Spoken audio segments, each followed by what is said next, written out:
दोस्तों, सक्सेस का रास्ता पहाड़ पर चढ़ने की तरह होता है, जहां सक्सेस सबसे ऊपर की चोटी पर होती है। शुरुआत में आपको लगेगा कि इस पर चढ़ना नामुमकिन है, लेकिन अगर आप छोटे छोटे पड़ाव पर फोकस करते हैं तो आसानी से चढ़ जाएंगे और आपकी को बॉडी इज वर्कआउट की आदत हो जाएगी और आप बहुत जल्द ही ऊंचाई पर चढ़ जाएंगे। इस समरी में आप जानेंगे कि अपने टीम मेंबर्स को सोच समझकर चुनना कितना इंपॉर्टेंट है। आप यह भी सीखेंगे कि सक्सेसफुल लोग दूसरों के रास्ता दिखाने का इंतजार क्यों नहीं करते, इसके बजाय वह खुद पहल करके उन पर काम करते हैं। आप सेल्फ डिसिप्लिन के फायदे के बारे में जानेंगे और यह भी जानेंगे कि इसे अपनी लाइफ में कैसे अचीव करना है। यह समरी आपको सिखाएगी कि अपनी टीम को मोटिवेटेड रखने के लिए उनका मनोबल कैसे बढ़ाया जाए। आप सीखेंगे कि कैसे अपनी टीम के मेंबर्स को अपने साथ बनाए रखने और खुशी से काम करने के लिए प्रेरित करें। आप यह भी जानेंगे कि आपकी लाइफ के हर मुश्किल हार और रुकावट को क्यों एक जीत की तरह देखना चाहिए। आखिर में आपकी रुकावट का सामना करते वक्त एक ब्रिलियंट माइंड कैसे काम करता है। आप अपने माइंड को बदलने और उसके पोटेंशियल को बढ़ाने के रहस्यों के बारे में भी जानेंगे। Keys to success Napoleon Hill की एक क्लासिक बुक है। इसमें उन्होंने आपके छुपे हुए पोटेंशियल को ढूंढने में मदद करने के लिए पर्सनल अचीवमेंट के 17 प्रिंसिपल्स पर बात की है। एक ब्रिलियंट दिमाग कैसे काम करता है, यह जानकर आप हर सिचुएशन में जीत सकते हैं। तो चलिए शुरू करते हैं इस शानदार जर्नी को। Chapter 1 establish a mastermind alliance. कोई भी माइंड अपने आप में पूरा नहीं होता है। पास्ट में सक्सेसफुल लोगों ने सही लोगों के साथ जुड़कर अपनी सक्सेस को और बढ़ाया है। अगर दो या दो से ज्यादा माइंड एक ही गोल पर काम करें तो एक मास्टरमाइंड जोड़ी बना सकते हैं। सेम विजन वाले लोगों के साथ काम करने से आप उनकी नॉलेज, ट्रेनिंग और एक्सपीरियंस का इस्तेमाल इस तरह कर पाएंगे जैसे कि वह आपके अपने हो। सबसे पहले आपको खुद के साथ नाता जोड़ना सीखना होगा। दूसरों की जिम्मेदारी लेने से पहले आपको खुद को संभालना होगा। अपने उस साइड से दोस्ती करने की कोशिश जिसे किसी चीज से डर नहीं लगता है। अपने लिए टाइम निकालें और अपनी ताकत और कमजोरियों को जानें। अपने स्किल्स को डेवलप करें और प्राइमरी गोल पर फोकस करने के लिए अपने माइंड को ट्रेन करें। आप खुद के सबसे अच्छे दोस्त हैं। दूसरा, आपको अपनी शादी और एजुकेशन में भी नाता जोड़ना होगा।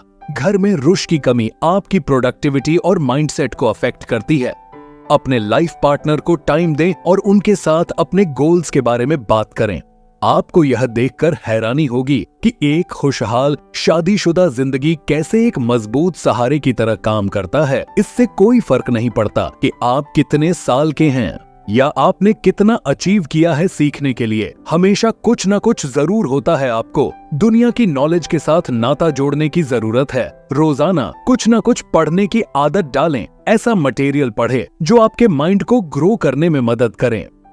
तीसरा, आपको दूसरों के साथ भी नाता जोड़ना होगा। अपने विजन को अपनी पूरी टीम के साथ शेयर करें ताकि लोग आपके साथ कोऑपरेट करें। इससे यह पक्का होगा कि हर कोई एक ही पेज पर है, यानी एक ही मकसद के लिए काम कर रहा है। इसलिए एक अच्छा प्लान बनाएं, अपने एंड गोल के बारे में लिखें और बताएं कि आप उसे कैसे हासिल करेंगे। अगर आप एक ऐसा प्लान बनाते हैं जिस पर अच्छे से रिसर्च की गई है और सभी छोटी छोटी डिटेल्स पर ध्यान दिया गया है, तो आपकी टीम आप पर पूरे कॉन्फिडेंस के साथ विश्वास कर पाएगी। आपको अपनी टीम में शामिल करने के लिए सही लोगों को ढूंढना होगा। पोटेंशियल कैंडिडेट्स के साथ मीटिंग करें, उनके पर्सनल गोल्स को जानें और देखें कि वह आपके गोल्स से मिलते हैं या नहीं। उनके हर डाउट के बारे में पूछें। अपने डिसीजन को उन्हें बताएं। उन रिवॉर्ड को डिस्कस करें जो आप उनके काम के बदले में उन्हें देंगे। इसके बारे में स्पेसिफिक रहे ताकि कोई कंफ्यूजन ना हो, सबके साथ फेयर रहे। इसके बाद गोल के प्रोग्रेस पर एक दूसरे को अपडेट रखने के लिए अपने साथियों या पार्टनर्स के साथ रेगुलरली मीटिंग करें। मीटिंग के लिए एक रेगुलर टाइम और जगह रखें। यह आपको प्रॉब्लम को डिस्कस करने और पार्टनरशिप में करीबी रिश्ता बनाने में मदद करता है। आपने जो रिश्ते या पार्टनरशिप बनाए हैं उसे मेंटेन करना सीखना होगा।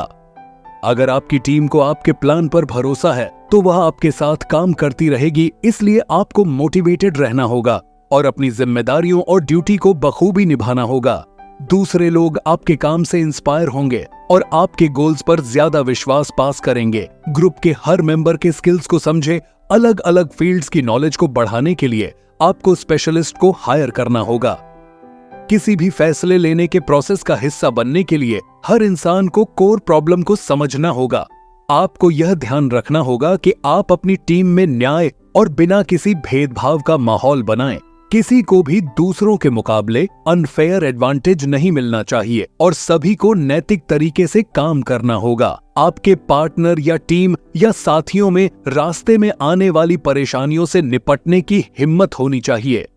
रुकावट का सामना करते वक्त मजबूत और डटे रहने के लिए आपको उनके कॉन्फिडेंस और स्किल्स को डेवलप करते रहना होगा। Chapter 2 go the extra mile.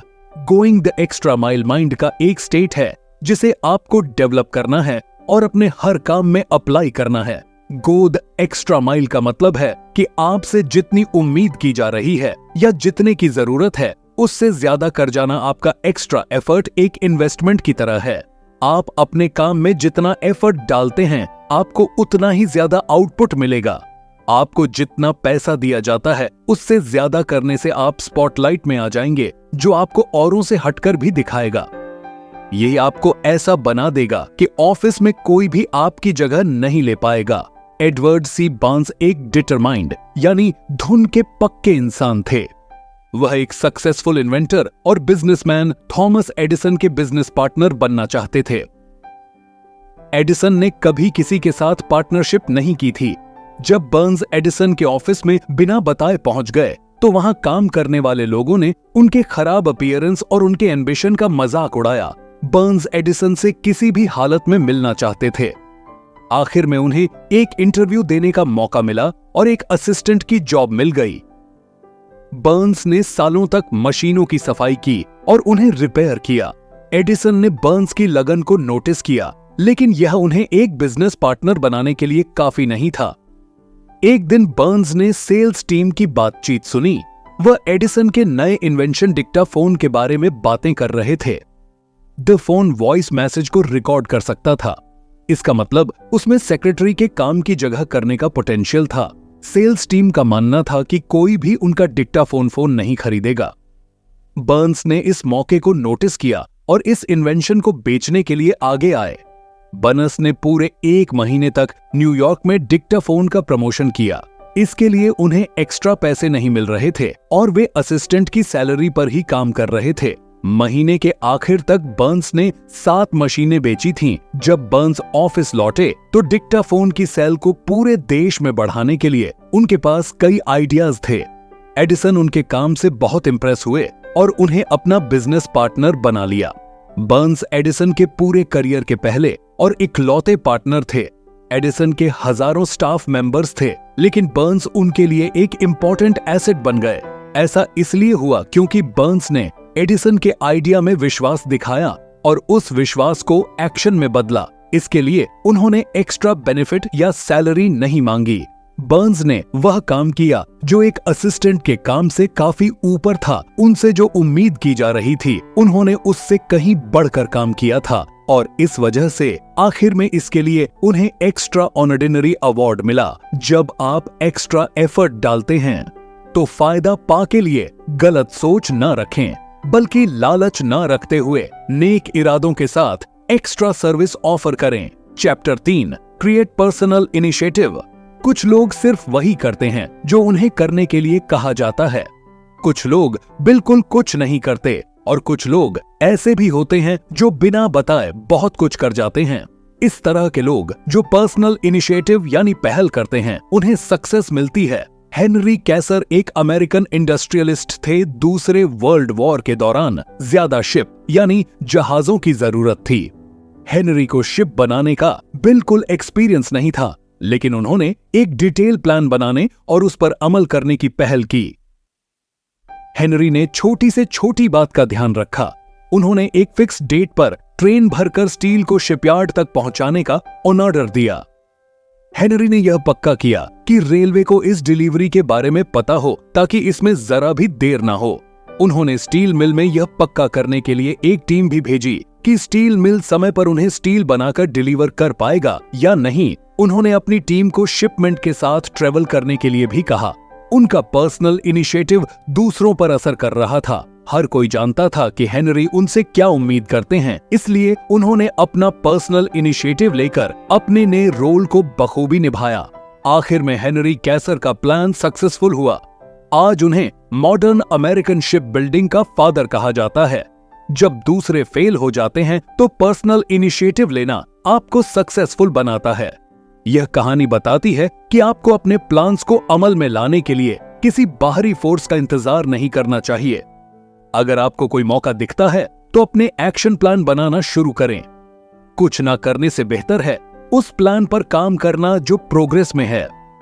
अपने बॉस खुद बने, दूसरों के इंस्ट्रक्शन का इंतजार न करें।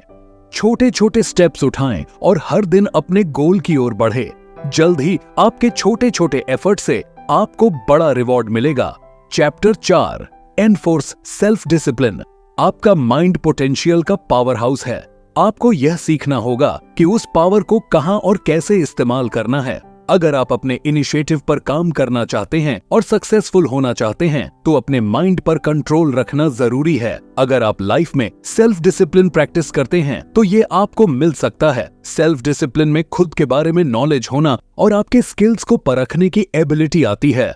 कुछ लोग अपनी लाइफ को सिर्फ किसी वजह के हिसाब से कंट्रोल करते हैं और इमोशन को हर सन से दूर रखते हैं। कुछ लोग इमोशनल फैसले लेते हैं, लेकिन सेल्फ डिसिप्लिन का मतलब यह भी है कि आपको इमोशंस के साथ साथ लॉजिकल थिंकिंग को बैलेंस करना सीखना होगा। यह आपको दूसरों के साथ प्यार से पेश आने और फैसले लेने लायक बनाएगा। ज्यादातर लोग पहले काम करते हैं और फिर सोचते हैं। आपको अपने माइंड को यह सिखाना होगा कि किसी भी चीज के नतीजे के बारे में सोचने के बाद ही कोई फैसला लालच, डर, जलन और नफरत जैसे नेगेटिव इमोशंस खतरनाक हैं और आपका दिमाग खराब कर सकते हैं। अपने माइंड को डिसिप्लिन करने का एक आसान तरीका यह है कि आप अपने दिन के लिए एक टाइम टेबल बनाकर फॉलो कर सकते हैं। शुरुआत में आपको यह मुश्किल लग सकता है, लेकिन प्रैक्टिस करने से यह धीरे धीरे आसान हो जाएगा। जब आप पावरफुल लोगों के बारे में सोचते हैं तो आमतौर पर आपके माइंड में एक अमीर इंसान की इमेज आती है, लेकिन दुनिया के सबसे पावरफुल इंसानों में से एक अमीर नहीं थे। महात्मा गांधी एक भारतीय लॉयर और फ्रीडम फाइटर थे, जिन्होंने अपने देश को अंग्रेजों से आजादी दिलाने का बीड़ा उठाया। गांधी के पास घर नहीं था, वह सिंपल सूती कपड़े पहनते थे और सादा खाना खाते थे। उनके मन में एक क्लियर गोल था, वह भारत के लोगों की आजादी चाहते थे। गांधी जी ने अपने सपने को पूरा करने के लिए दिन रात मेहनत की। उन्होंने लाखों लोगों को साथ जोड़ा जो वफादार और पक्के इरादों वाले थे। गांधी जी चाहते तो ऐसे हालत का अपने स्वार्थ के लिए नाजायज फायदा उठा सकते थे, लेकिन उन्होंने इस तरह के सभी ऑफर्स को ठुकरा दिया। उन्होंने मरते दम तक डिसिप्लिन के सिंपल लाइफस्टाइल को बनाए रखा। इस कहानी से हम सीख सकते हैं कि सेल्फ डिसिप्लिन आपको अपने एम्बिशन और इमोशन को सही रास्ते पर ले जाने में मदद करता है। फालतू के डिस्ट्रक्शन जैसे शोहरत की भूख आपको अपने असली गोल से भटका देते हैं। इसलिए एक स्ट्रिक्ट शेड्यूल फॉलो करें जो आपके पर्पस को पूरा करने में आपकी मदद करें। हर स्टेप को पूरा टाइम और एनर्जी दें।